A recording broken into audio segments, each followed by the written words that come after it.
പുതിയൊരു വീഡിയോയിലേക്ക് ഏവർക്കും സ്വാഗതം.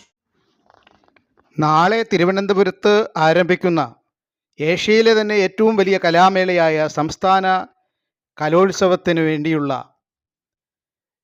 ഓട്ടുപുര ഇന്നു മുതലേ പുത്തരിക്കണ്ടം മൈതാനത്ത് സജീവമായി.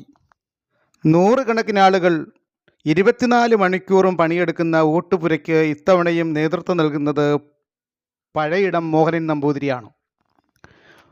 ഒരു സമയം 5000 പേർക്ക് ഭക്ഷണം ഒന്നിച്ചിരുന്ന് കഴിക്കാൻ കഴിയുന്ന കൂറ്റൻ പന്തലും അതിനോട് ചേർന്നുള്ള അടുക്കളയും. തിരക്കിൽ ഭക്ഷണത്തിന് കാത്തു നിൽക്കേണ്ടി വന്നാൽ ബോറടിക്കാതിരിക്കാൻ കലാപരിപാടികൾ കണ്ടാസ്വദിക്കാൻ പ്രത്യേക സ്റ്റേജും പുത്തരിക്കണ്ടത്ത് സജ്ജമാക്കിയിട്ടുണ്ട്. കഴിഞ്ഞ വർഷം കോഴിക്കോട് സംഭവത്തെ തുടർന്ന് മാധ്യമങ്ങൾ ഏറെ ചർച്ച ചെയ്യപ്പെട്ട പഴയിടം മോഹനൻ നമ്പൂതിരി തിരുവനന്തപുരത്തെ ഓട്ടുപുരയിൽ സന്തോഷവാനാണ്, തിരക്കിലുമാണ്. 10,000 പേർക്ക് കൊടുക്കണം അല്ലേ? 10,000.